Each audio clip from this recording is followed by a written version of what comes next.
let us know when we're live, Lewis. Yeah. You are good to go. We have attendees joining the room, and you can just get started introducing and then wait as it takes a little bit for everyone to get let in. Great. Well, thanks everybody for joining today. We'll be kind of just taking a little bit of time as people roll in before we get started here. But I'll just do a quick introduction for myself, and then Gary, you do the same. But Yeah. I'm Collins. I'm the Working Wild Challenge Manager with Western Landowners Alliance. Afternoon, Gary Burnett, one of the managing directors here at Heart of the Rockies. And we got a great group of folks who are panelists today. Too long of a list of people to really rattle off right now, but they'll be introducing themselves shortly after we go in some just overview of the day, basically. But yeah, as you come in, feel free to put in the chat where you're joining from, your operation or your organization. And so we just get a feel of kind of the geography of where folks are calling in from. Also, we have a Q&A function. And a lot of the producers and managers who will be speaking today, we're going to have kind of 10, 15 minutes for you all to ask questions. So if there's anything that pops up when we're sharing information, then just pop that in the Q&A portion, and then we'll make sure that we can address that. And yeah, that's an opportunity. So we'll just wait a few more minutes as folks file in.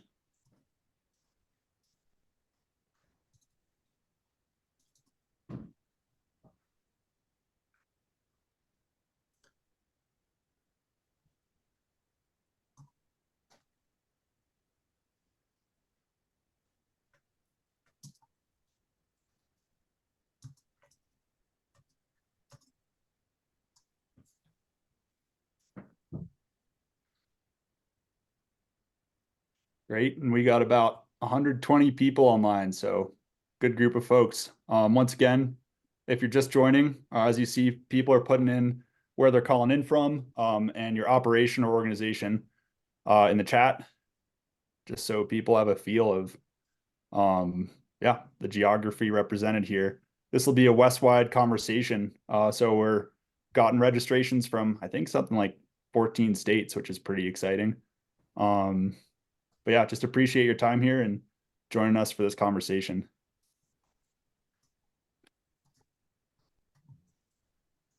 Well, great. Gary, might as well go ahead and get started.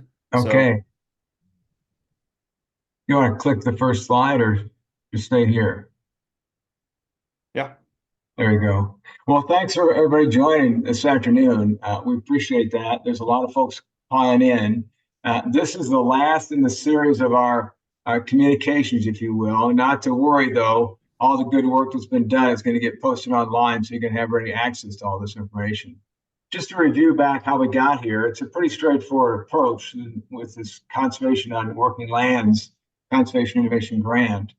We're definitely trying to find access to landowner implemented conflict prevention techniques, forming this network, which I think we've done very well between the Conflict Reduction Consortium and the Landowner-Led Conflict Reduction Partnership, and all the work that's been done. There's a growing network. In particular, there's a lot of research been done on the three particular tools, range riding, fence, and carcass pickup, and that we intend to have that continue through other efforts. A big piece of what we've been trying to do is move forward a new conservation practices, and thanks to NRCS and the partnership, that seems to be moving forward. And of course, these communications like this webinar, and this is the last in the series of those. It's important that you've heard this before, but if you've been on these webinars, how do we get here? And we got here because landowners have been working on these techniques, these innovations for quite a while now. As bears and wolves begin to repopulate landscapes, conflicts occurred, and producers and producer-led groups, landowner-led groups were trying to work to reduce those conflicts. They've also been concerned about maintaining their programs. So the very serious work of sustaining these access to these tools. And so back at the Blackfoot Challenge, when I was there, we formed what is called a landowner-led conflict reduction partnership. And it's because we are all experiencing this concern over sustaining access to these tools. We also knew from talking to funders that there was interest in this connectivity work we're doing that supported private land, working land. So we got a National Fish and Wildlife Foundation grant that led to the Conservation Innovation Grant we're talking about today. And that group comes from this conflict reduction consortium that Western Landers Alliance coordinates, and this landowner-led partnership, conflict reduction partnership that we coordinate. And through that, we access 600 producers, along with wildlife services partners and NRCS, to move these innovations forward. Let's go to the next slide here. So I'm going to look at my notes a little bit here as I go forward with this, because we're going to do some thank yous here. This is the end.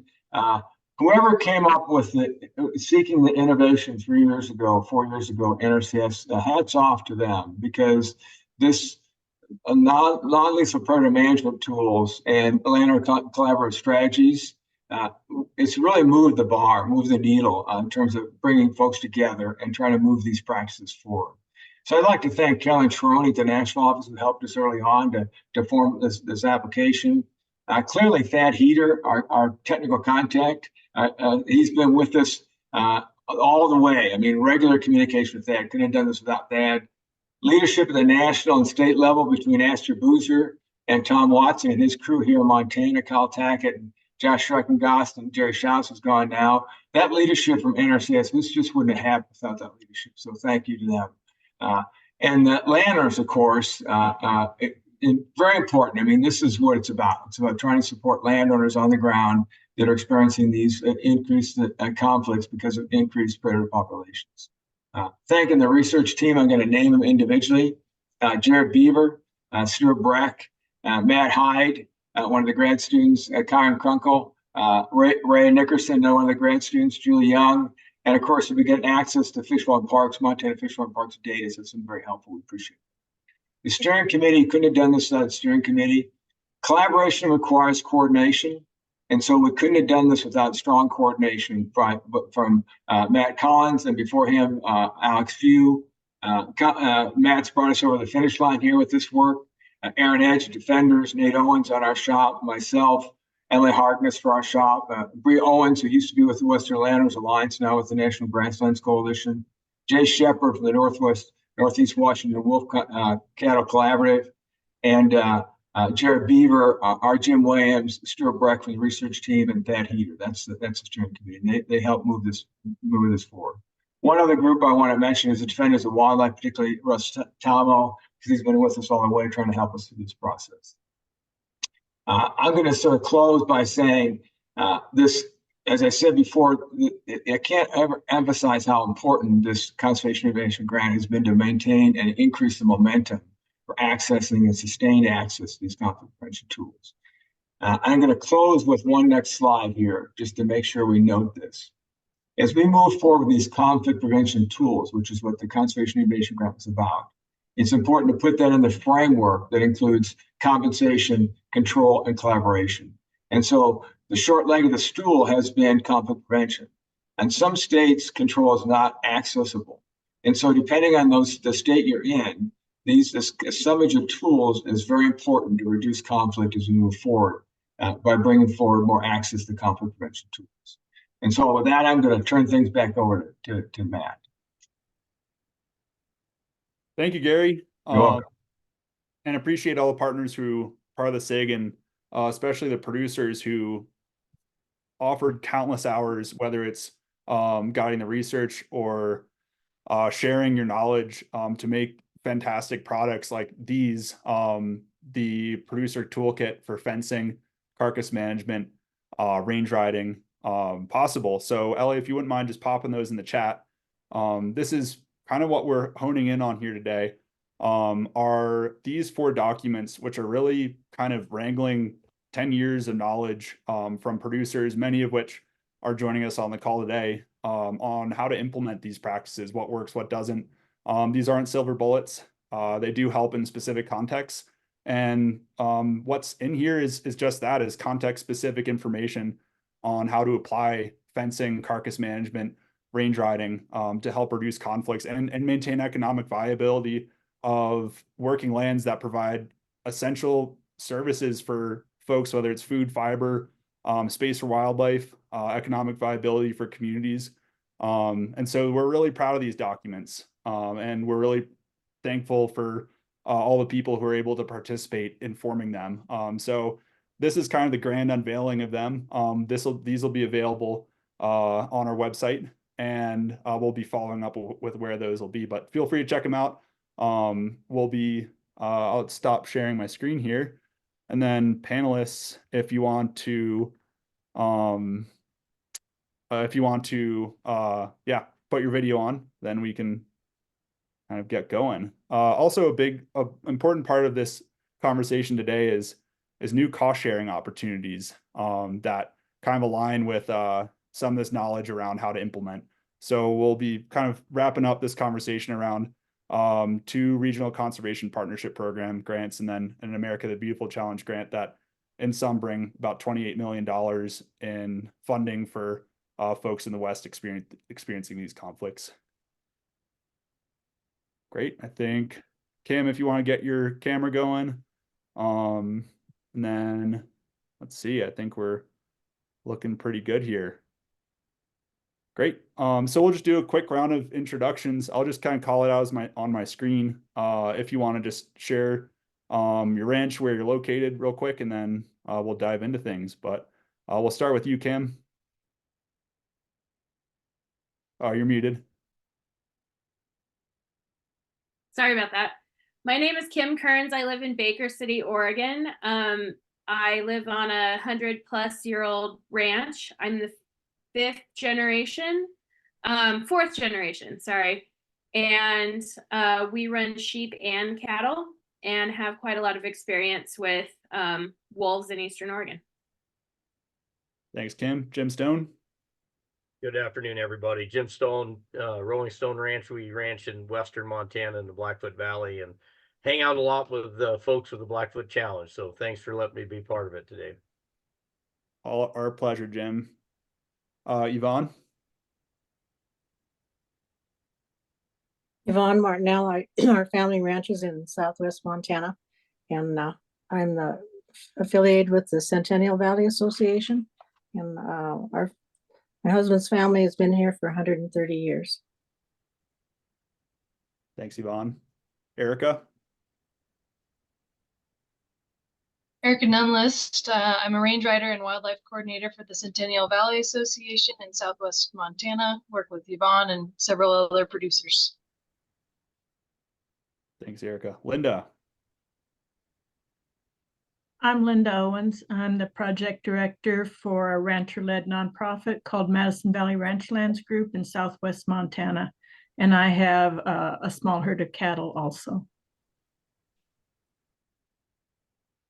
Being here, Linda. And last but not least, Jay. I'm Jay Shepard. I'm in Northeast Washington, and I administer the Northeast Washington Wolf Cattle Collaborative. We have about 24, 25 riders a year. Well, thanks everybody for being on. Now I'm just going to go in and share my screen again, and then we'll kind of dive in to some kind of specific conversations around range riding, carcass management, and fencing. So this is a figure that we put together kind of just to wrap range riding all up into one image, which is no small feat. But range riding is really monitoring and adaptive management that kind of includes a constant cycle of assessing risk, planning, implementing that plan, monitoring, evaluating, then replanning. Can be different combinations of optimizing forage use, monitoring predator and prey activity, detecting depredations, also monitoring, focusing on livestock health and herding. But we got the real experts with us here, so I'm going to stop sharing my screen and just ask first, Yvonne, if you want to touch base on kind of where you saw the need for range riding in the Centennial Valley Association and how that kind of got going. Well, in previous years, we'd had, different people that had losses, just unexplained numbers. In 2013, we were short, just couldn't identify what happened to 38 calves and 8 cows. And so we started on a small scale with the range riders, just having more people on the ground. And yet we've evolved. We have 2 full-time range riders, and then Erica is 3/4 time basically, and then another quarter is administration. So it's been a project, and it's been valuable as another tool in the toolbox and another set of eyes on the ground. And our losses, as far as what we think, we don't think all of them were predator. We think part of them were thefts because of where we're located. It's pretty remote and a lot of ways in and out. But it's the range rider program, like anything, communication's vital.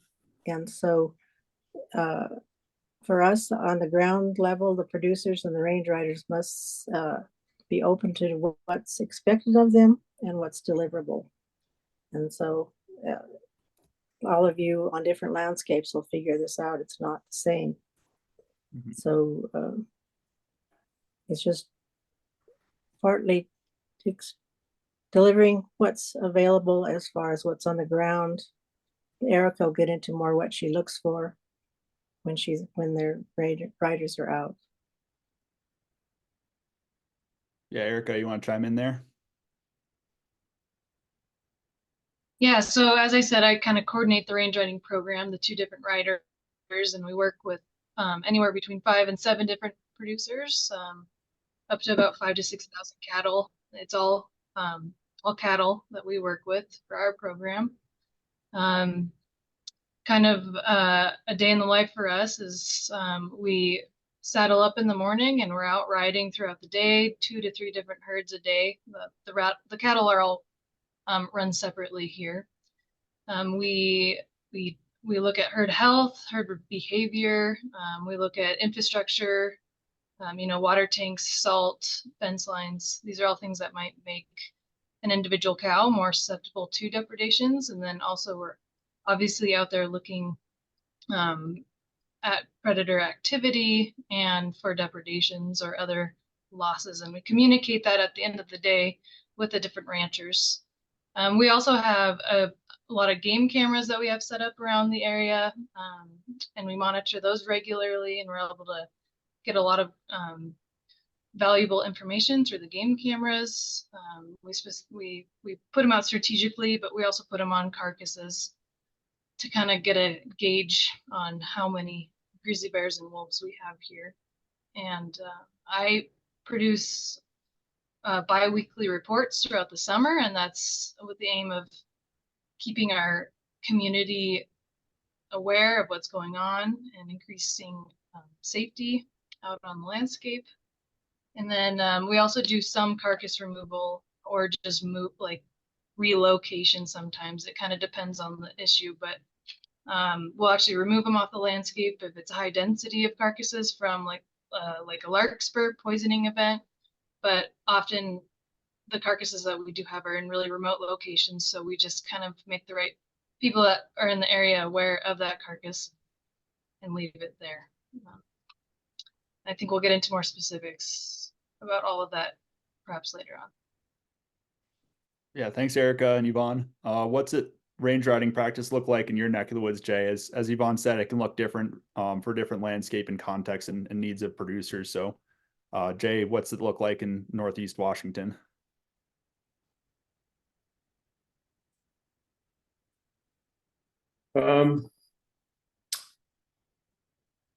It's well, I started off as a conflict specialist with the state. I'll just start there. And the state had a range riding program, which was, highly unpopular, which you can kind of guess. Like, if you know anything, if you've been to Northeast Washington, it's not real receptive to government. So when I left the state, I thought, we could do better than that. We created a grant account within the Washington Department of Agriculture, which is, still government, but it's a government that is more relatable to agricultural producers. So anyway, place-based organizations can put in for grants every year, and we do that. And we hire about 25 people. That sounds like a lot, but we do a lot of part-timers that live adjacent to national forests and can go up either in the evenings or just to help fill in gaps where people get kind of burnt out or something comes up. The ranch does most of does the cattle operation and has that knowledge. I help them with wolf information as we know it. We use a lot of cameras on the cattle. We also use VHF. We've started to do that so we could find them quicker. It just makes us more efficient. Other than that, we're just trying to we work with about 5 to 7 ranches on a couple 100,000 acres of national forests. Maybe not quite that much, maybe 180, but and the whole goal for me was to take the financial burden off the ranch, because as I saw it as a public employee, we were the advent of wolves in about 2008 in Washington was something that people weren't ready for and couldn't afford. Thanks, Jay. And we'll be digging into a little more detail too. But also just want to highlight Jay, Yvonne, Erica, they all are kind of community scale delivered range riding, but you can also, monitoring can be something you can do within a single operation too. I'm just going to share my screen real quick. This is a story that's included in the range riding toolkit about how Cat Herbicite does wolf monitoring on our own operation. So it can look different ways for different folks. Range riding is pretty adaptable practice, but appreciate all the knowledge that's here from these folks in the room. So we're going to switch over to carcass management real quick, and I'm kind of going to be bouncing back and forth sharing my screen. So thanks for bearing with everybody. So we've had a lot of conversations with folks running these programs and kind of broke this down into 4 steps as part of carcass management. One is securing a carcass. That can be out in open rangeland context, or it could be in a calving pasture. And then the temporary or permanent on-ranch facility. Sometimes it stops there. If you're depending on the regulations, burying that carcass, or making your own composting site, or storing that within a dump truck or trailer. And then if there's an opportunity, it can transport that carcass, and that can be through a place-based group. We'll get into that a little bit more, what that looks like, and or just taking it yourself to a dump that accepts carcasses, or a community carcass composting site, which Linda Owens, who's the manager of the Madison Valley Ranchlands Group, or the director of the Madison Valley Ranchlands Group, she kind of runs helps run kind of all 4 steps of these. So I'm going to kick it over to you, Linda. What's the reason why producers and you kind of work towards a carcass management program in the Madison, and how do you see this? What's the purpose as you see it? Well, we were kind of on the forefront. We were on the forefront of grizzly bears and wolves, since we're just 90 miles north of Yellowstone Park. We've been dealing with them since the reintroduction of wolves. And we did range riding back then for a few years. We no longer do. Our group could not afford to do that, but we had a diverse group of partners here in the early 2000s that wanted to establish a carcass compost site. And so when I came on in 2016, they had been working diligently for 4 years. And we had county commissioners, Department of Transportation. It was a wide variety of partners trying to find a place to build a compost site to see if it would help with reducing the conflicts and making it so that grizzly bears specifically were staying away. The wolves, it works better for range riding for us up here, but so I had funding. We got some grants, generous grants, but could not find any public land that was willing to let us build this. And I mean, we're not the first one in Montana. It's just they didn't want it here. So in 2018, with my grants running out, I had a private landowner friend who offered to host the facility. So it's over at Norris. We had to then go through the permitting process. Don't let it scare you, folks. There's so many people who have already done it. It's not like having to do it alone. And once you have it up and running, it's very simple. So mine's under two acres, just at 2 acres. I wanted it large enough that we compost roadkill. At this time, we only do carcasses. The first year I had 10 ranches that I picked up from. And that was in 2018. And this year I picked up from 32 ranches so far. And ranches, I'm saying someone who has livestock, not counting the horses. So I consider it a success. We have larger ranches, and none of the larger ranches in Madison Valley have me come pick up animals. They have their own compost plan. I've never been on their ranches to see what they do, but they manage their carcasses themselves. And so this is much, much better for smaller landowners, ranches that cannot viably, it's expensive to run one yourself and have it correct. So it's been a great niche that we filled, and I get to get out there and visit with the landowners. The state's been excellent. Our veterinarians are on board and very helpful.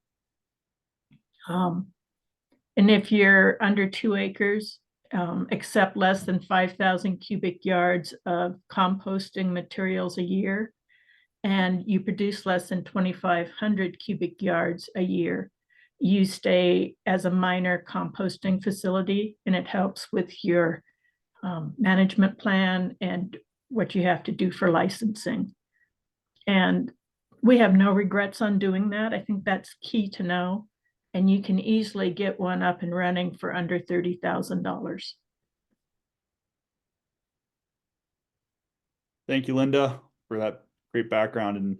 And yeah, Linda's just been so great in thinking about how we everywhere from how to study carcass management and thinking about how to pay for it within some of these cost sharing opportunities that we're going to talk about. So just appreciate all your time and all your input within this process and what you do for your community.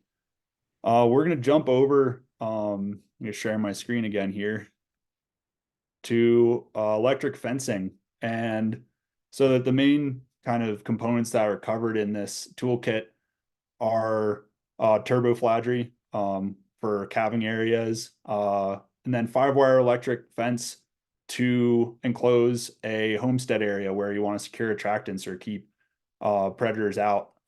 Electric drive over mats. This is a kind of innovation that came from Jim Stone's neck of the woods. But this is a way that you don't have to open and close gates every time you go outside of the enclosed area of that 5-wire fence. You can walk over to drive a vehicle over it. And then temporary electric night pens for that open rangeland context to make sure that your stock are secure at night. And so thankful to have Jim Stone and Kim Kearns here.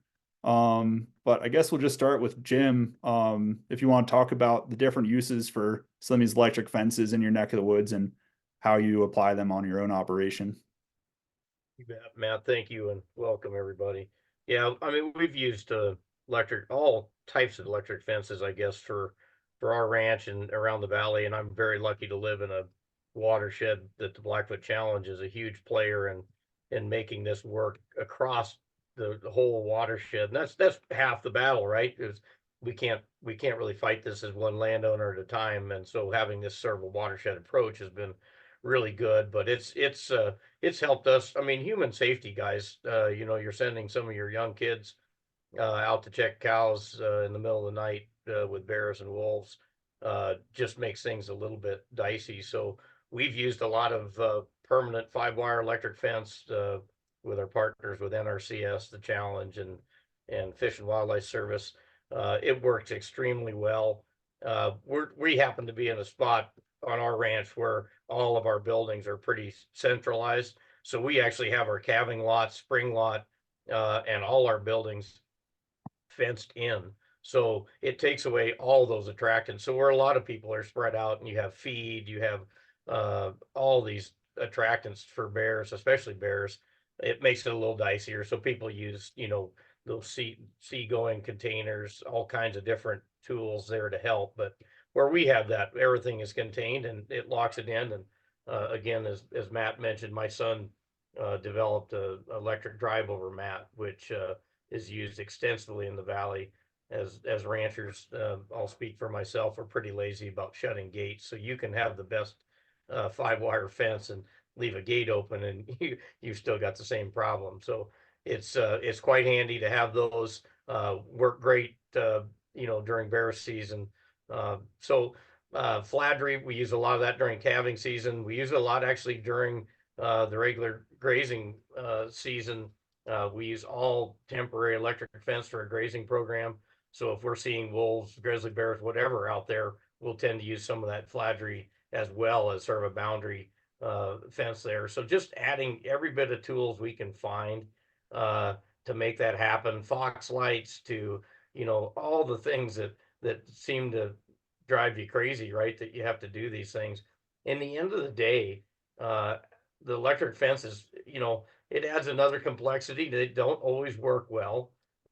You can have little things that drive you crazy, but in the end, they're flexible. They're very little maintenance, at least at the moment. They're fairly new, but they're extremely good. And you know, little town of Ovando, we've had some unfortunate occurrences there, and we use a 5-wire electric around our city park. So it gives people that come through camping, we get a lot of bicycle uses. So it isn't all just about agriculture and protecting cows, it's about protecting people. And so we've been able to use a lot of these tools to give folks that come to Ovando a little bit of security and sense of safety there to that. So recommended highly. It's a much cheaper, I mean, 5-wire fence, we couldn't do that all without partners. So as everybody said, all the way from range riding to carcass management, it take partnerships to make that work, and the flexibility to use foundations and any kind of money stream we can find, we're able to use, and that's quite helpful. So anyway, I think yeah, for those of you that haven't used it, sure look at it, because again, it's in the end, in the cattle business today in the West, it's a great tool to help protect yourself and your family. Thanks, Matt. Yep. Appreciate it, Jim. And then we'll go over to Kim. You want to talk about how, yeah, you use fencing within your operation. Oh, you're muted. Yep, there you are. Again. So we've been using electric fence for about 10 years now. We use that mostly on open range situations. So our sheep spend most of the grazing season, so the 1st of April until the 1st of October, grazing on either open private ground or federal government allotments. And our United States Forest Service government allotment is enormous and unfenced. In every area that we run sheep and cattle throughout the year, we actually have its areas of known wolf activity. So we have to deal with that pretty regularly.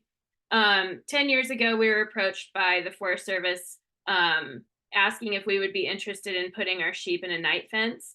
Oregon Department of Fish and Wildlife offered to provide us with that fence if we would try it out. Since that time, we've actually not lost a sheep at night, so long as they were in the fence, to a predator. We've had some other accidents happen. Like one day I was herding sheep and I had a lamb hang himself in the fence. But besides that, we've had a really, really good luck with that night fence.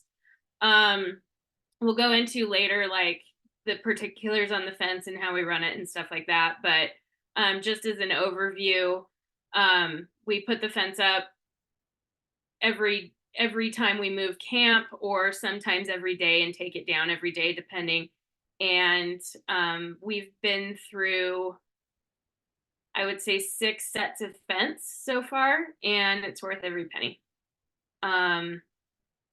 We use other tools, guard dogs, fox lights, things like that. We've actually used guard dogs for about 40 years now.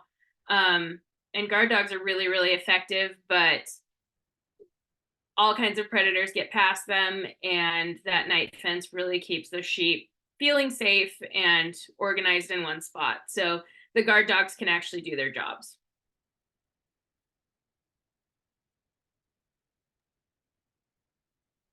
Thank you, Kim. Yeah, appreciate your all's overview there. Just a quick plug.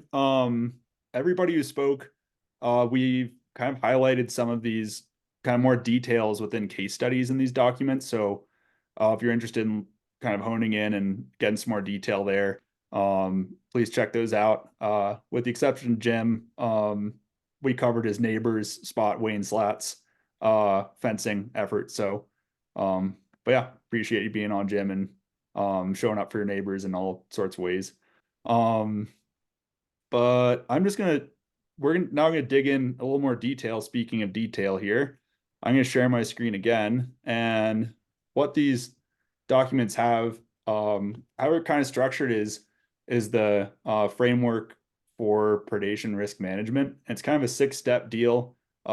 We kind of worked with a bunch of folks, producers, managers, state and federal agencies, to come up with this, just to kind of walk through the whole process of what it is like to think about where risk is on your operation and how to kind of address that risk through some of these conflict prevention tools and the 4 C's. All of these fit within the 4 C's in the regulatory context. That's compensation, conflict prevention, control, and collaboration. So it's always important to note that. But the first step is just know your context. To do that risk assessment, understand where you might be vulnerable, whether that's the farmstead, whether it's those open range lands contexts, and also to just think about where those areas might be more dominated by wildlife, whether it's a den or a rendezvous site where it'd be pretty challenging to have cattle close into. So that just helps you understand where risk exists. And then just identifying goals and objectives of your program, really thinking about that context and what will work and what maybe won't for some of these practices. And then the communication piece, as we've been hearing, always essential. And then integrating emergent strategies and complementary technologies. There's a whole bunch of new technologies, whether it's drones, virtual fencing. We'll hear from folks about how they're thinking about that and incorporating some of those within their operations. And then this better, yeah, for better or worse, doesn't really stop. It's just, it always takes tweaking. It always takes time and input, and kind of doing that management to adapt over time. So that's kind of how we structure these documents. And we're just going to jump in to some questions. I'm just going to go. What these also include is part of that know your context piece is a way to just think about how to identify risk, whether it's species, place, time, disturbance, landscape, or land use. We call this like the risk assessment framework. So that's included in there. But I'm going to stop sharing real quick and just ask. So for yeah, Erica or Jay, would you want to just jump in and share how you've worked to assess risk and where there'll be higher risk or lower risk to predation within your landscapes? You can start. So first off, Centennial Valley is summer range for cattle with who we work for, and we have grizzly bears and wolves. Grizzly bears are really the big issue for us, although, you know, we do have some depredations from wolves, but it's really grizzly bears that we're worried about. So our, I guess the highest risk areas for us are kind of in the foothills and in later summer when grizzly bears are going into hyperphagia. And we have about 10 years of data now just from conflict locations and grizzly bear locations. And that also helps us know the higher risk areas on our landscape. Thanks, Erica. Jay, how about you? And folks in your area?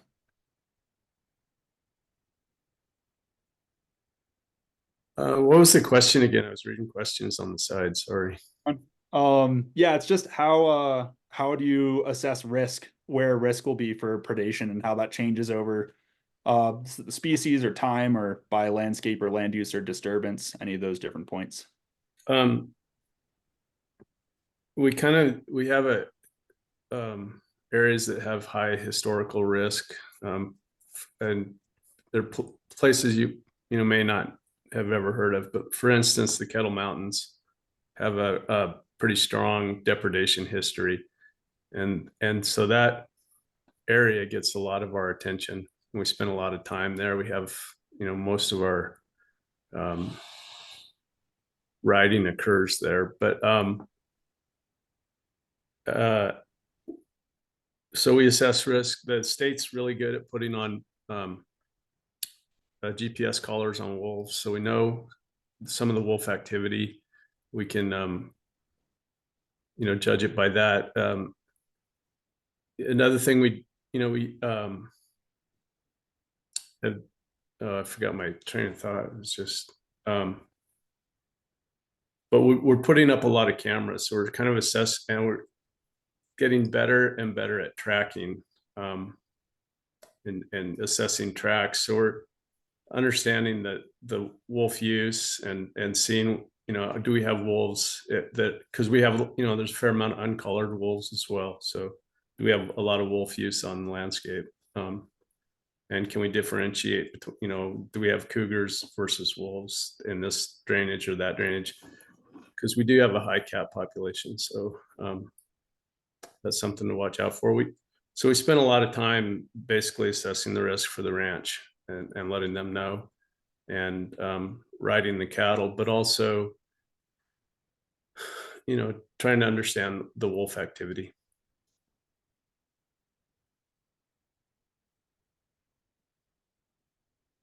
Thanks, Jay. Anybody else want to add more context on how you figure out where risk is or not within your area?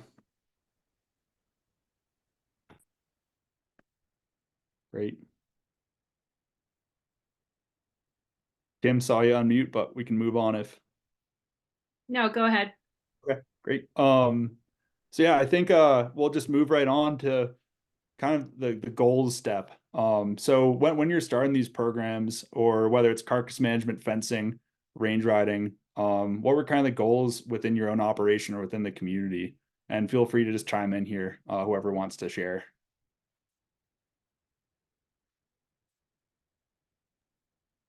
Yeah, Matt. Well, ours was based off because of organizations like the Blackfoot Challenge. It was really looking at the watershed and working with our neighboring watersheds to try to figure out how we pull this all together. So, from the carcass side was really evaluating all the ranches that we wanted to participate. And, it was a slow start to do that, but we're picking up close to 90 different ranches at this point. We partner with the Department of Transportation to compost. So that's great. Again, working with my neighbors and multiple neighbors to bring those range riders, so you can consolidate range riders, but get the bang for the buck is extremely helpful.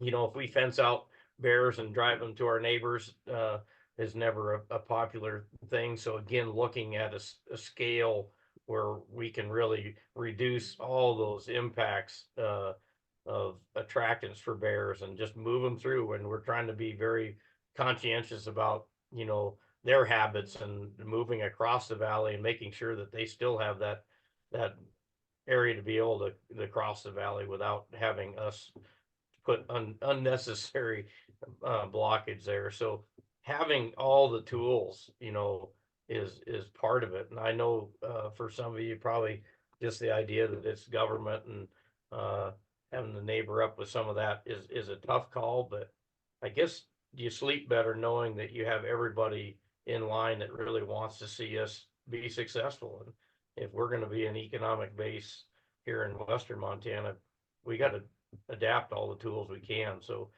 for our own sort of greedy capitalist part, Matt, yeah, we sure wanted the infrastructure has been absolutely outstanding for us. It's helped us not only, looking at old structure, but to replace it with new structure, but to be part of a community effort to be sure that we are trying to live and work around wolves and grizzly bears and all the other creatures that access the valley. Sounds like I've gone off the edge, but it's important, and wildlife are here whether we like it or not. And so having all these tools have just been outstanding for our business, and I think for the valley and the watershed of the Blackfoot has been incredible. So thanks, sir. Thanks, Jim. I see that people are putting questions in the chat. Don't be shy. Feel free to put them on the Q&A or the chat if you're a little more comfortable, and then we're listing those and we'll answer. We'll ask those questions and see if we can get them answered during that portion of the call. Any other thoughts on some of the goals for these practices when you started off, Yvonne? Yeah, Jim said it very well, but if we just have somebody extra, we have a staff on our property year round, or up with cattle all summer and fall already, but the extra set of eyes and just allowing the community to know and working with the neighbors, because if we just run the bears off our property and they all congregate on the neighbors, it doesn't do any good. So we need to share all that information and make the whole community thrive, because we need everybody up there. It's not just a one person deal. And so we're very appreciative of all the partners that we've had, because it's an expensive program, the range riding, but I feel like it's a benefit to the community at large, not just to the individual ranchers that are involved. Yeah, thanks, Yvonne. I think I'll just stick with that theme that you're touching on, is and this is kind of the step how we frame it in these documents, is the communicate for success. And so just for folks, what communication is necessary to make application of these tools work within your community or operations, and what are some of the challenges there too? And then I think we're gonna have a special guest pop on for this portion. Trina's right there. Trina, if you want to put your camera on, we'll give you a little bit of time. So if anybody wants to answer that question about what communication is necessary, be great. And then jump over to you, Trina.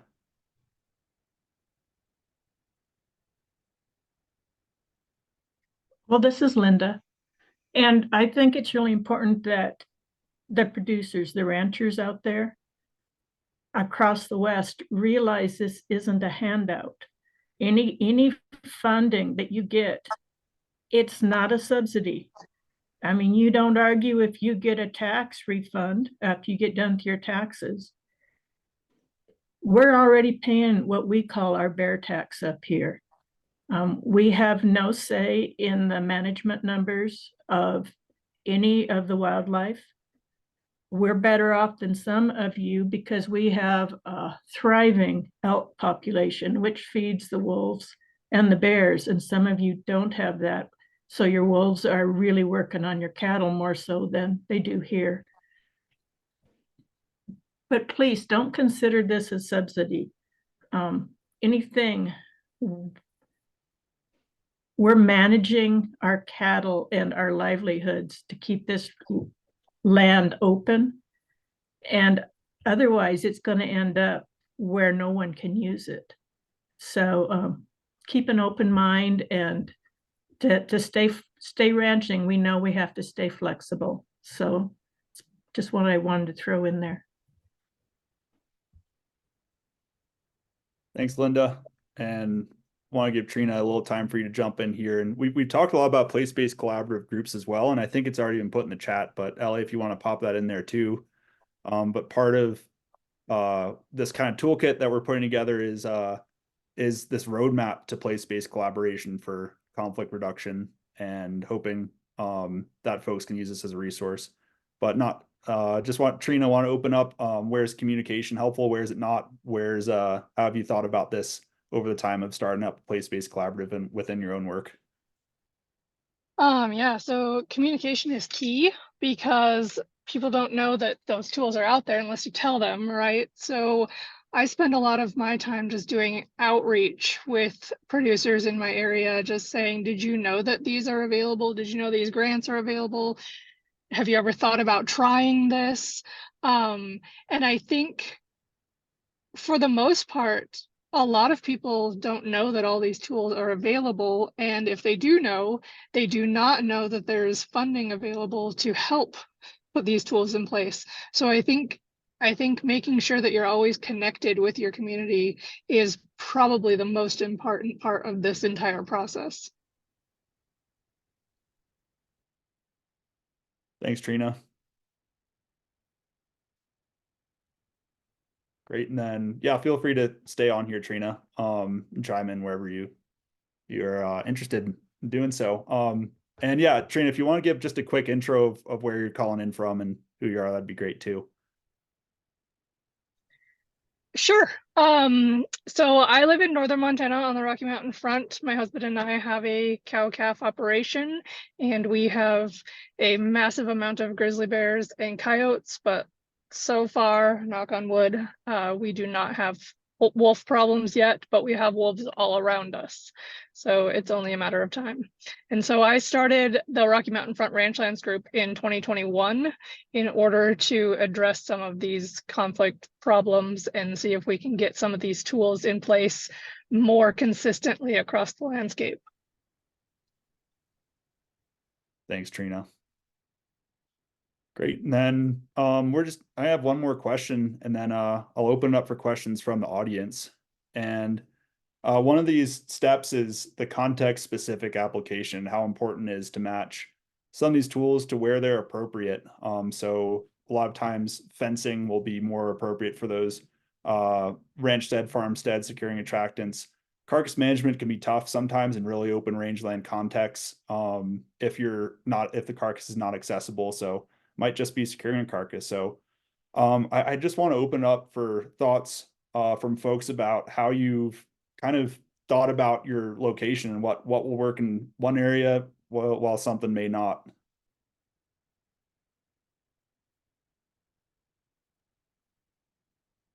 Well, just quickly, I kind of alluded to how remote the Centennial Valley is, but we also work over about 300,000 acres. And so fencing just really isn't going to work for us. And it's also, cattle run over really large allotments. So for us, at least the physical fencing isn't applicable here.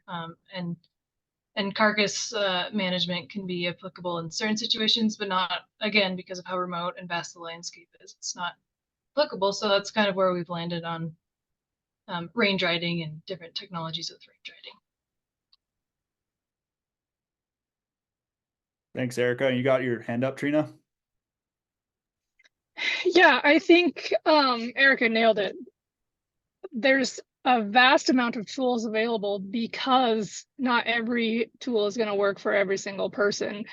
And I think another good point to make would be that these are not the only tools available. Like if you're doing something different that isn't in this list of things and it's working, then keep doing it and share that with other people, because maybe they can't use electric fences either, but they could do something like you're doing. Or there's so many possibilities, and we don't want to limit them.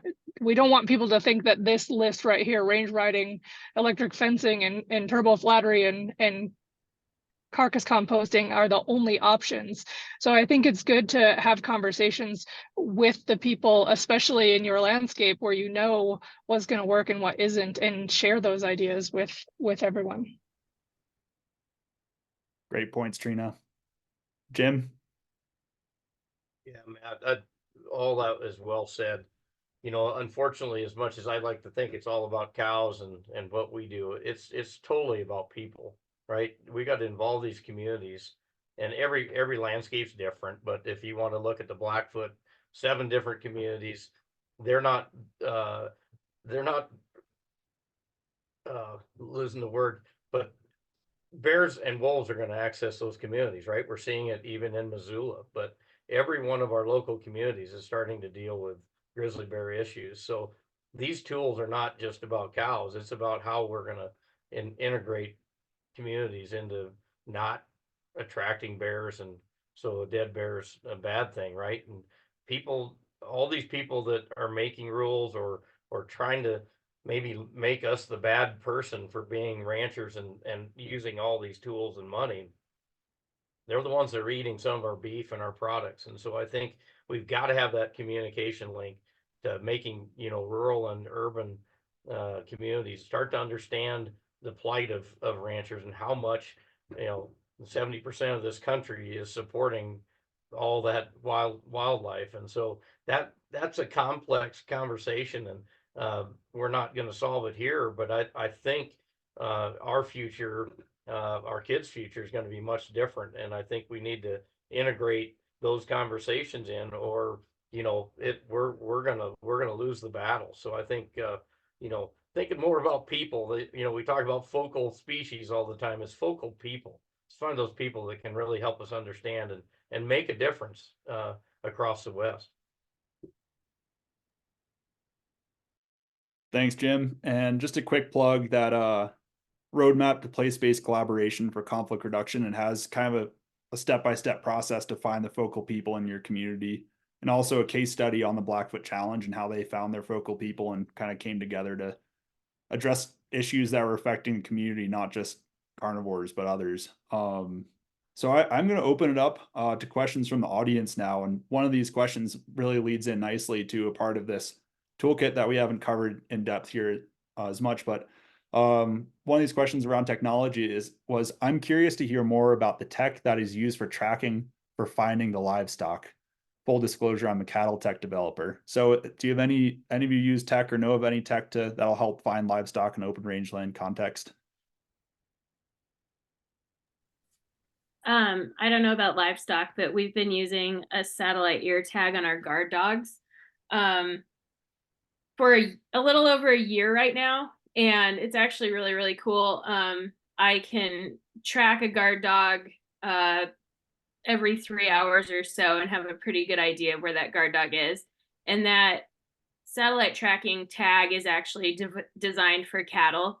And we've been talking to some local cattle producers that are having some significant wolf losses that are talking about putting it on cows in their herd, just so they can kind of keep an eye on different groups of cattle and what they're doing, kind of in the same way that we do our guard dogs. So I don't know about everybody else, but in our area, we are utilizing some livestock tracking technology. And I would really like to talk to that person, whoever it was that was asking about the tracking tech, because I have lots of tracking questions for you. So.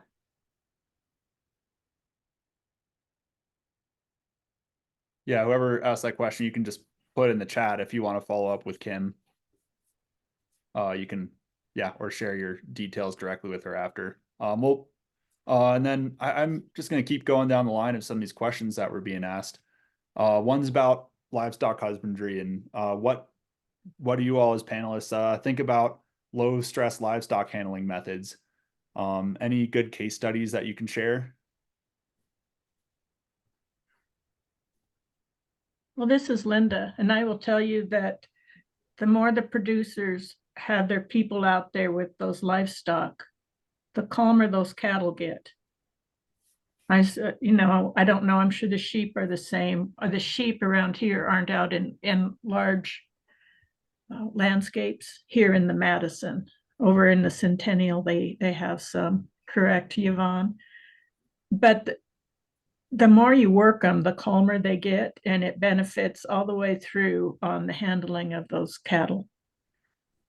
And I speak from experience on that. Trina? Yeah, I will just second what Linda said. We had a rash of depredations on the creek last fall, and we didn't lose any, but all of our neighbors on the creek lost at least a few calves. And so Wildlife Services reached out and said, why do you think your cows are safer than the rest of them? Why aren't your cows getting killed? I told him, I honestly think it's because we have quiet cows, and we make them quiet on purpose, mostly because we don't want them to be wild when we're trying to work them or mean when we're calving. So we spend a lot of time with our cows, and I think that get up and run is not a reaction for our cows. Even when there's predators around, they're kind of on alert, but they don't run. And I think a lot of our neighbors' cows, they run at everything. I mean, if you drive near them with a four-wheeler, they run, or a horse or whatever. So I think that has a huge part of how your cows handle predators as well, and probably your sheep too. Thanks, Trina. And I want to go to a little bit of a longer question here, but this is kind of close to home for me. I'm based in central Colorado, and wolves were reintroduced from Oregon about 4 months ago, and there's been a recent spell of depredations, and a whole bunch of folks who are dealing with kind of the challenges of living and working with the species for the first time. This question is, when nothing seems to be working to prevent wolf depredations of cattle, 5 in the last 16 days and 4 are yearlings, and everything is new, how can you manage? I'm speaking to Grand County in Colorado in the recent depredations and getting no response to follow through with lethal take when it seems this fits chronic depredation. Isn't it likely that wolves that are depredating cattle will teach other wolves? It is very concerning. It seems like things are in a bad spot right now. I just want to offer time. If any of you have any thoughts or this kind of interaction between conflict prevention and control here, but yeah, just want to open that up to the panel.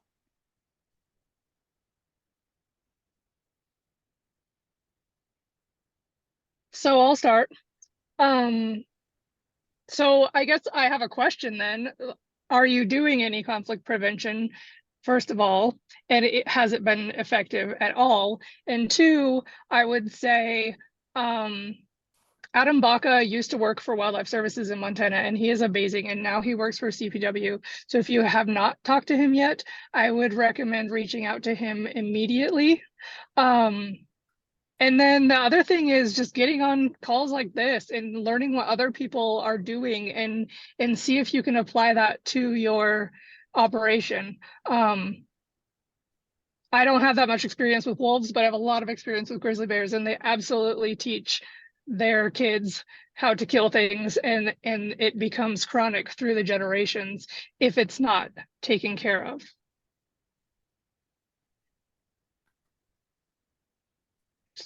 Okay, so I would say the conflict mitigation that you're doing, keep doing it. And if you can try to work some of these other things in, then absolutely try it until you find something that works. And if you're like us, that takes banging your head against the wall or the pickup fender often. 20 some years of this for wolves, and the grizzly bears are increasing now. So Montana, Wyoming, we've been challenged with this for a long time. There's no easy answers, and no pun intended, no silver bullets, but just know that there's people out there, and there are more options and tools available than we ever had when we first started. Thank you, Linda. Thank you, Trina. And there's some folks already came. Oh, sorry, Jim, go for it.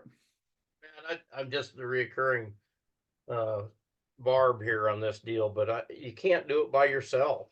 And unfortunately, that just the circumstances down there changed, and we met with a lot of those folks. We've been down there, you've got to come up with some sort of community group that can help you solve some of these issues. And it isn't always going to be about bears and wolves and critters. It's going to be water. It's going to be all the things that we deal with every day. So having just yourself trying to solve these things is really tough. But if you've got a community that's helping you do it, that brings a lot more help to you, that you're not just doing one sort of kind service for conservation. You're doing it across a expanse. So I know it takes a lot of time, and these things are very personal, and I understand that, but the more people can pull together and work together, the better it'll be. Thank you, Jim, and appreciate the question. So we're going to move on to another question from Renee Deal, who's a sheep producer on Western Slope of Colorado, and just has done a ton. Speaking of Colorado, she was on the stakeholder advisory group that formed the management that helped influence the management plan Colorado Parks and Wildlife set forward. So just appreciate, Renee, all the work that you've put in for Colorado folks. But your question is for Kim Kearns specifically, how many sheep do you put in a night pen? Do you hire extra labor for construction moving the fence? And do you have experience using the fencing on roadless forest allotments? And if so, how is that managed effectively? So, we don't hire anyone extra. We have a full-time sheep herder, an H2A sheep herder. If he needs extra help, I'm available, and we have one other employee that's available. If you're in Colorado, and I'm not sure how roadless you're talking, like if you're talking about like pack horses and tents, or if you're just talking about, you know, four-wheel drive pickup, but we can set up and take down that fence if you have a little bit of practice. In 2021, I actually had to go herd sheep myself in the forest because we didn't have a sheep herder, and I got to where I could set it up and take it down in 15 minutes. So it's not very difficult unless you've got really rocky ground, and there's ways around getting it to stay up and stuff like that. So I would say it's not all that difficult. It's not all that heavy. If you were trying to use like a pack horse or something like that, I would say grand total 80 pounds maybe for 5 rolls of fence. We have about 1 band of ewes with lambs, so you're looking at 2,800 animals ish, give or take. And we use 5 rolls of fence, and I just looked that up because I wasn't sure how long they were. They're 164 feet long. And that's when the lambs are in there, and they're tight, but they're not standing on top of each other. You aren't looking at, you know, sheep lying on lambs and stuff like that. And it works pretty well. So, did I answer the whole question, Matt? Yeah, I believe so. But yeah, once again, Kim's kindly offered to share her contact info. So Renee, if you want to reach out, putting you on the spot. Yeah, Kim. for sure. Definitely reach out if you want to know any specifics, because I think in 10 years, we've figured a lot of things out about night fence, and we have a lot of experience putting it in rocky ground, putting it in steep ground, training lambs to it, everything else that you could have problems with. So definitely reach out if you need some help. Thank you, Kim. We got some questions on range riding, specifically starting a range riding program. What's the first step that folks should think about? And what are some pointers? This is a separate question. Pointers for range riding solo and encounter bears or mountain lions.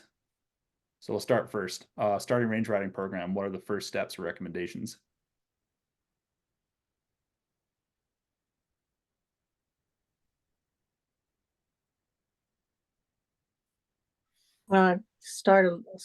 Join in whoever. Somebody that has some knowledge about the predators to start with, and then somebody that understands the livestock that you're trying to manage, because we've gone through, a couple years ago, I think Erica had like 200 applicants for range riding job, and most of them didn't know had never really ridden out on the range, and other than a trail ride, and they didn't know anything about cattle, so they didn't understand what was moving them or not moving them, and so yeah, and then money. You got to have somebody that's got a place for them to stay, vehicles for to use, horses, all those things add in. So um, it's not just a little, I want somebody to go out and ride around for, depending on your locale. And we don't have our range riders go out. Our big concern is the bears, and they don't go out at night, specifically because we want them to come back. We don't want them out there running into a bear at night when they're active.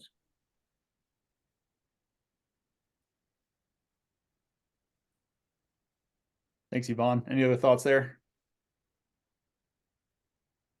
So where I live, range riding was not a widely known about tool, and it wasn't something that people were willing to even try because mostly they're stubborn. So when I started range riding programs up here, I just went to the producers, and I actually just found a couple producers, and I said, can I get you a range rider? And then you let me know if it was worth it.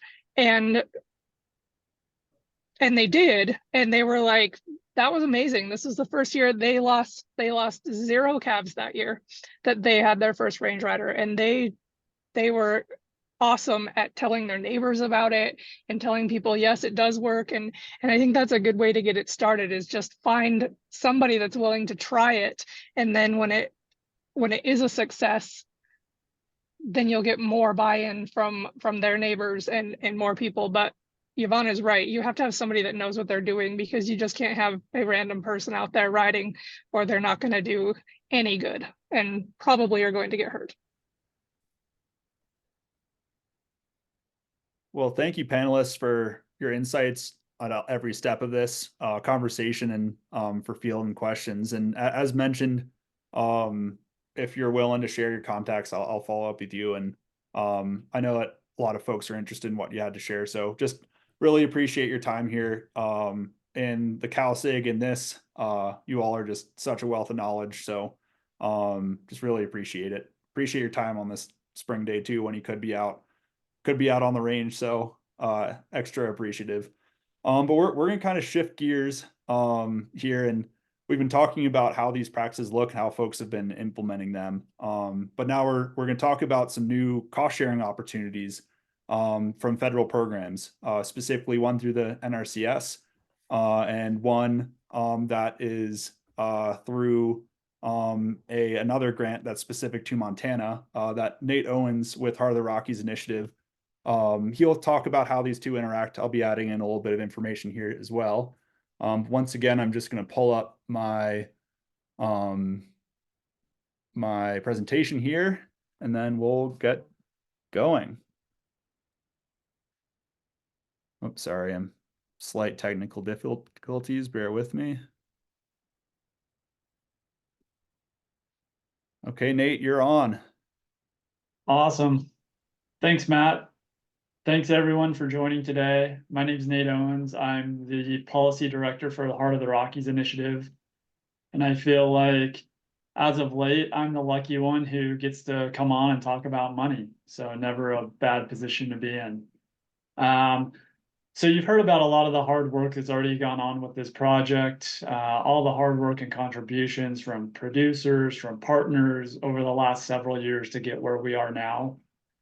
Including everyone you're hearing from during this webinar, and also just highlighting the importance of continued dialogue, working towards a common goal, and being willing to troubleshoot and have sometimes a bit uncomfortable conversations.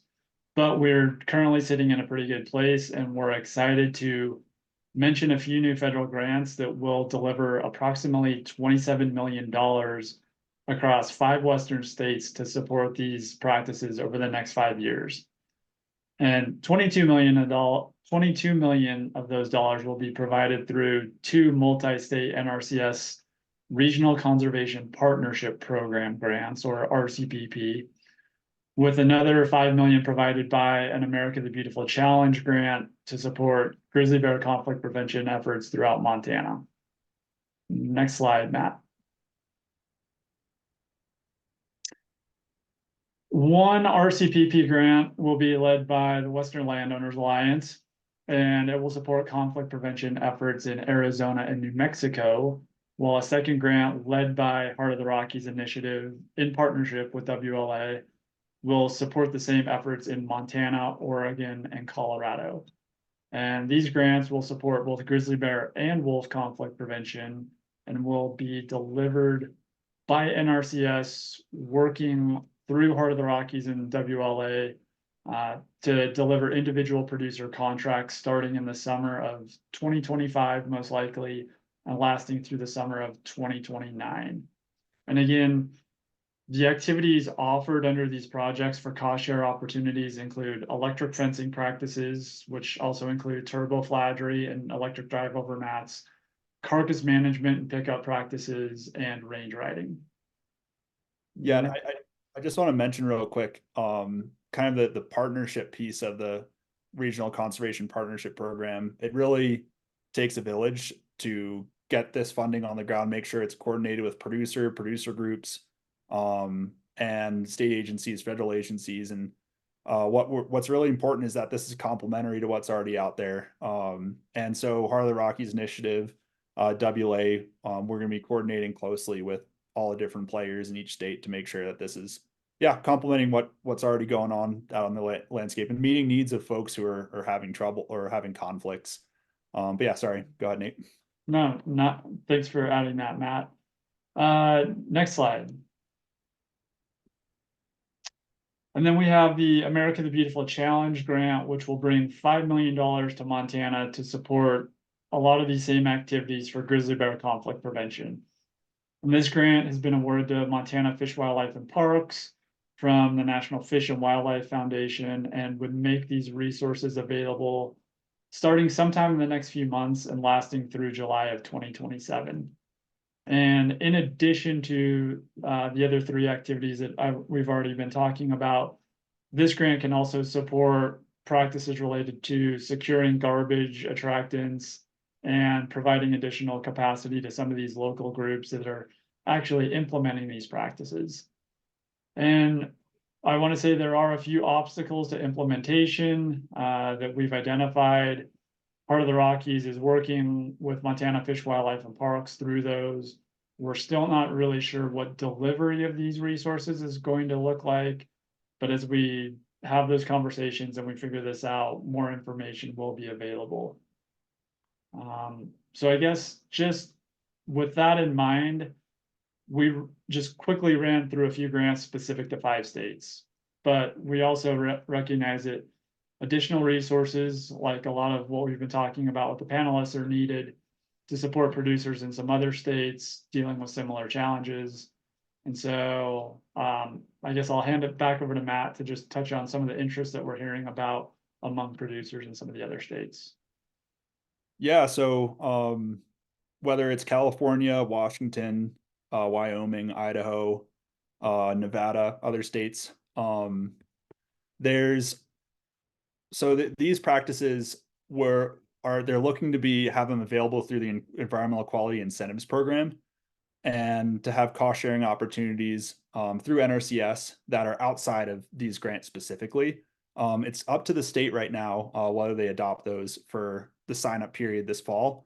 But really these RCPPs are a great opportunity to bring in more resources and make a separate pool of funding. And so right now it's thinking about how to work with NRCS in the states where aren't these RCPPs to maybe get this equip cost sharing available this fall. And then also to think about other opportunities in the future for additional RCPPs, whether it's other partners besides Heart of the Rockies or WLA, or something that WLA and Heart of the Rockies takes on. So this is a West-wide effort, and it's really a West-wide challenge to live and work with a lot of these species that are expanding their range. And so, yeah, these opportunities, we're thinking critically about how to make them accessible in states outside of these 5 that we're highlighting. So yeah, and then also just for questions, please put in the Q&A or the chat if you have any questions about these funding sources. There's infinite detail here, so we're happy to dive in deeper if anybody's questions. But Nate, we go back to you.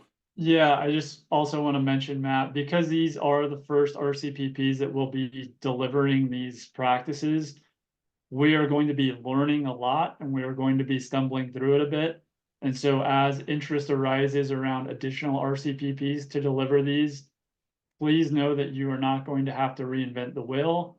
We are learning and we are happy to share our intel and information and lessons learned with you. So please don't hesitate to reach out. Great. And then, of course, there's right now, these are kind of new funding opportunities, but there's a whole suite of folks who've been delivering funding for these conflict prevention tools for a good while. And so a project partner on the CalSig, Aaron Edge, is going to talk a little bit about, that's not working, some of these other local, regional, or national funding opportunities for these practices. Yeah, hi folks. Excited to be on this today. As Jim mentioned earlier, partnerships are important, right? And partnerships can assist with spreading out the resources. And we've all heard some different examples today of that. And as Trina said, connecting with our community is really important. I think what we wanted to do is just give you like a brief overview of some of the different things that people have tried in other areas. And these range the gamut. And so I think a good lesson learned on some of these is that, you know, if you think you have an idea for something that might increase resources for you or for your area, you know, don't hesitate to start talking about it, asking folks, you know, hey, I know this sounds crazy, but what if we did this? Because some of these places, you know, some states use tax money so that the entire, you know, state is taxed a certain amount, and then that funding goes into wildlife management resources. Some, you know, non-governmental organizations, so NGOs, will partner with folks to try and get some of these conflict prevention tools on the ground. So defenders, we do this type of work, people in carnivores. I mean, there's a list that goes on and on and on. There are a lot of people out there willing to have a conversation. And so just opening the door sometimes to partners maybe you hadn't thought of, or you've been hesitant to talk to, sometimes can open doors. And so I'm not going to go through this exhaustive list, but and some of them we've talked about, such as watershed communities that are more local versus like regional opportunities, your state and tribal wildlife programs, state legislative approved funding. So again, thinking a little bit outside the box. If you don't have legislative approved funding, maybe there's an opportunity there. Hey, Matt, I think you moved off the. Sorry. That's okay. Good questions. And then national opportunities. So the partners program was mentioned a couple times today. Forest Service. I have actually worked with the U.S. Forest Service on the Resource Advisory Committee grants for areas that are adjacent to public lands where finding grant money for conflict prevention. So that was kind of an interesting partnership there that worked out. And then USDA Wildlife Services has a non-lethal program as well. So there's a lot of opportunities. I think the key take home is, you know, just start reaching out to people, talking to people around you in your community, and being willing to open the door and just have a conversation. Again, sometimes these partnerships can be slow, and sometimes that's okay, because that can sometimes make them more sustainable long term. Matt, I think that's all I have. And if you guys have any questions about some of these ideas or things that we've posted up here, reach out and we can get you other examples or lists. Great, thank you, Aaron. And then just want to jump over to important project partner, Jared Beaver with Montana State University Extension. He's going to talk about extension kind of as a resource, not only in this space, but kind of wildlife conflicts, also disease as well. And also just how extension plugs into this whole conversation to keep folks economically viable and have good information to do so. So Jared, kick it over to you for a bit. Or I think you're still muted. There you are. Got me? Yep.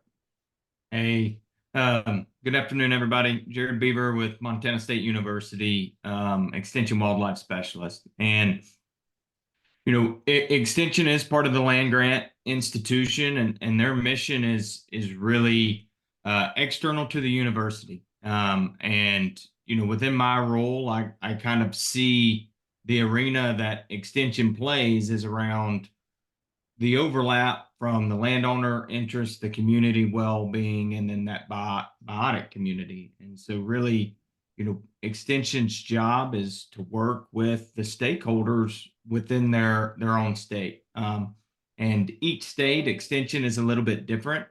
Within Montana, we have specialists that are statewide, such as myself, and then we have generally county agents in every county and almost every reservation across the state.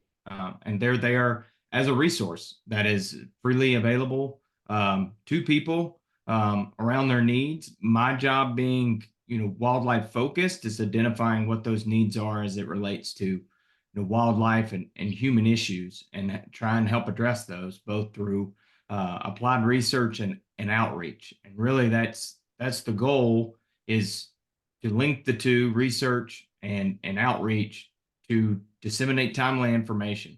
And so how do we translate, a lot of what we've taken through this project, put it into outreach and external products, and apply those to life applications. And so extension is available there. There's also another development that is occurring that I am currently spearheading as part of the Ag Experiment Stations. So as that are associated with the land grant institutes, there's a multi-state research collaborative. And within those are collaborative efforts that have a regional focus or a priority. And I am creating one around wildlife conflict, particularly around large carnivores on working landscapes.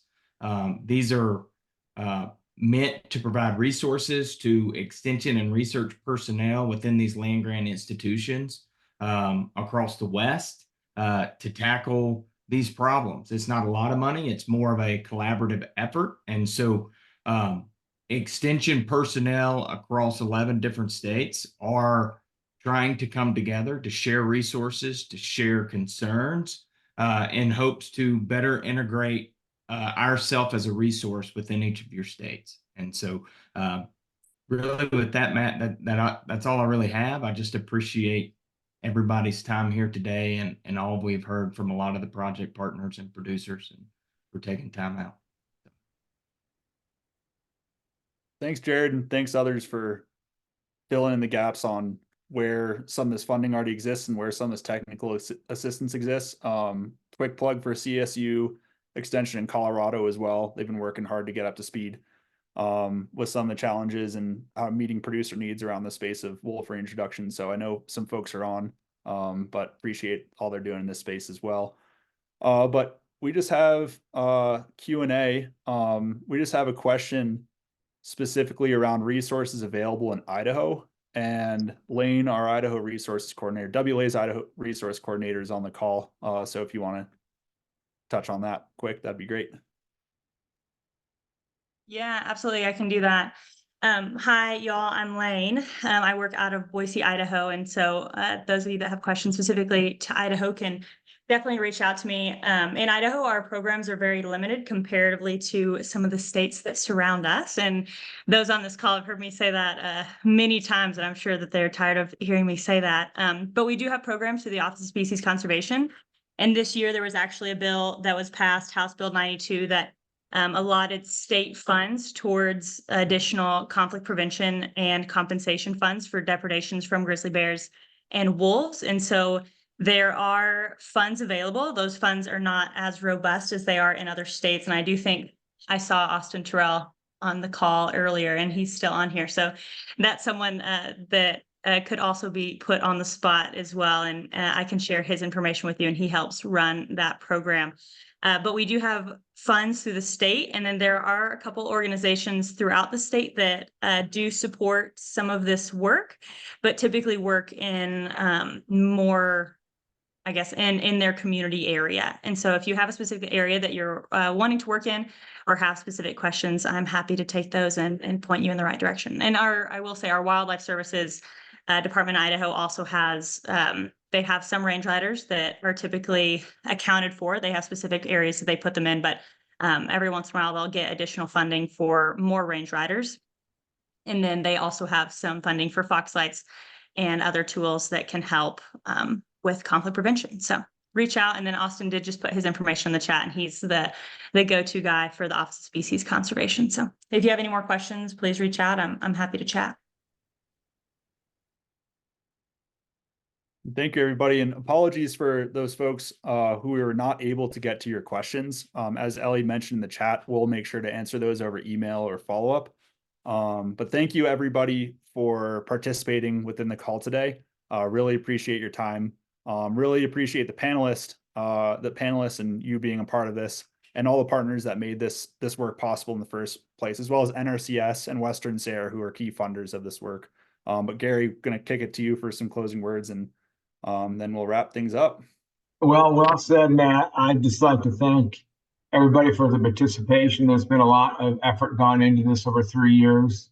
Again, I'm going to go back to the producers and the landowners. It's all about their activities and trying to support their activities to reduce conflict in their operations and keep them operating on the land. We'd just like to, again, go back and thank NRCS, the research team, the coordinating committee, all the producers, as I said, and all the partners. It's been a great effort. Look for the opportunity to access all this tremendous resource coming from this Conservation Innovation Grant. And I guess I'd just like to close it out with a thank you again to NRCS for this opportunity to lean into the Conservation Innovation.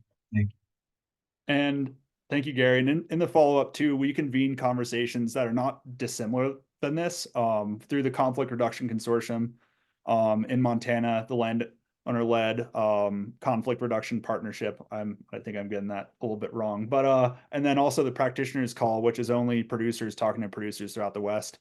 And so we'll include some of that in the follow-up on how to engage if you want to keep some of these conversations going. But thanks everybody for your time here. Have a good day and rest of your week, and look forward to following up. Appreciate it. Thanks, everybody. Appreciate it.